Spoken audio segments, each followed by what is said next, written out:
श्री चंद्रशेखर जी, माननीय चंद्रशेखर जी। धन्यवाद अध्यक्ष जी। अध्यक्ष जी, मैं आजाद समाज पार्टी काशीराम की ओर से स्वास्थ्य सुरक्षा से राष्ट्रीय सुरक्षा उपकर विधेयक 2025 पे अपनी बात रख रहा हूं। यह विधेयक जितना बड़ा नाम लेकर आया है उतने ही बड़े सवाल साथ लाया है। इस बिल का उद्देश्य राष्ट्रीय सुरक्षा और लोक स्वास्थ्य को सुदृढ़ करना बताया गया है, लेकिन इसकी संरचना, प्रावधान और भाषा में भारी अस्पष्टता है।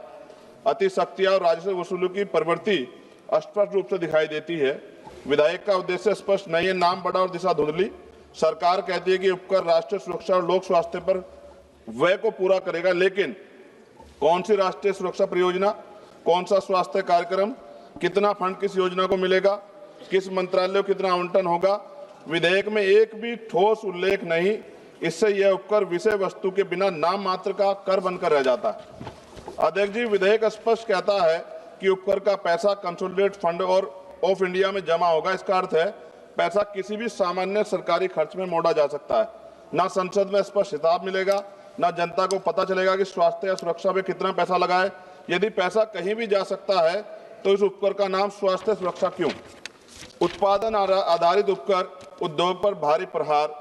इस बिल में मशीनों की क्षमता और उत्पादन पर उपकर लगाया जाएगा। इतना भारी उपकर छोटे उद्योग को समाप्त करेगा, मध्यम उद्योग को अस्थिर करेगा, लाखों परिवारों की आजीविका खतरे में पड़ेगी, उत्पादकों पर अनुचित आर्थिक दबाव पड़ेगा।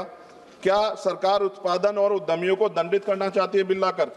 क्या अधिकारियों को अत्यधिक सख्त या भ्रष्टाचार का खतरा दोगुना? विधेयक में तलाशी, जब्ती, छापे, निरीक्षण, गिरफ्तारी और सख्त ऑडिट के विशाल अधिकार संयुक्त आयुक्त स्तर के अधिकारियों को दिए गए हैं। इससे अधिक शक्तियों से दमनकारी कर वसूली बढ़ेगी, व्यवसायी भय में काम करेंगे, भ्रष्टाचार और रेंट स्कीम को बढ़ावा मिलेगा।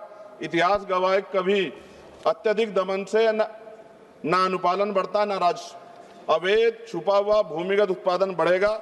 जब मशीन की क्षमता पर भारी उपकर लगाया जाएगा तो उद्योग उत्पादन छुपाएंगे, अवैध यूनिटें चलाएंगे, अंडरग्राउंड फैक्ट्रियां बढ़ेंगी, काला बाजार मजबूत होगा और WHO के अनुसार GST सेस बढ़ने के बाद अवैध बाजार में 13,000 करोड़ तक दुगना हुआ है। क्या सरकार वही गलती दोहराना चाहती है? नशीले उत्पादों की मांग कीमत बढ़ने पर भी नहीं घटती। अध्यक्ष जी, पान मसाला जैसे उत्पाद एडिक्टिव है। कीमत बढ़ने से इनके उपभोक्ता कम नहीं होते, बल्कि गरीब लोग सस्ते, मिलावटी, जहरीले, काला बाजार उत्पाद खरीदते हैं। स्वास्थ्य जोखिम में बढ़ता है, सरकारी अस्पतालों पर बोझ बढ़ता है, समाज में दीर्घकालिक नुकसान होता है। क्या यह स्वास्थ्य सुरक्षा या स्वास्थ्य संकट है? राज्यों को उनका संवैधानिक हिस्सा न मिलना, इससे उपकर नॉन डिविजिबल है। इसका अर्थ है राज्यों को इसमें से 1 रुपया भी का भी हिस्सा नहीं मिलेगा। केंद्रवाद बढ़ेगा, राज्यों की वित्तीय स्वायत्तता कमजोर होगी, विकास योजना पर प्रतिकूल प्रभाव पड़ेगा। राज्यों का हक क्यों छीना जा रहा है? अध्यक्ष जी, विधेयक को संसदीय परीक्षण से बचाकर जल्दी पारित करने की कोशिश गलत। इतना महत्वपूर्ण और व्यापक प्रभाव वाला विधेयक उद्योग, उपभोक्ता, राज्यों, कर प्रणाली, आर्थिक गतिविधि सभी को प्रभावित करता है। निष्कर्ष जी, यह विधेयक देश हित में नहीं, राजस्व हित में है। और माननीय अध्यक्ष जी, सभी तथ्यों को देखते हुए स्पष्ट है यह विधेयक अस्पष्ट है, अनियंत्रित है, शक्तियां देता है, उद्योग विरोधी है, अवैध बाजार बढ़ाएगा, गरीबों को नुकसान पहुंचाएगा, राज्यों के अधिकार छीनता है और उपकर प्रणाली को अविश्वसनीय बनाता है। हमारी स्पष्ट मांग है विधेयक को तत्काल प्रवर समिति स्टैंडिंग कमेटी को भेजा जाए, उपकर की दर, उपयोग और पारदर्शक ठोस प्रावधान शामिल किया जाए, कर अधिकारियों की शक्तियों को सीमित और जवाबदेह बनाया जाए, उपकर राष्ट्रीय स्वास्थ्य व राष्ट्रीय सुरक्षा पर व्यय हो, इसका कानूनी प्रावधान अनिवार्य किया जाए। इन्हीं शर्तों के साथ इस बिल का मैं विरोध कर संशोधन सहित पुनर्विचार की मांग करता हूं।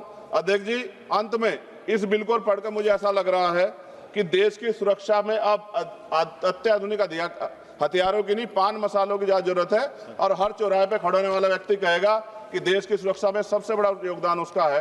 धन्यवाद अध्यक्ष जी। जय भीम, जय भारत, जय संविधान। Subscribe to One India and never miss an update. Download the One India app now.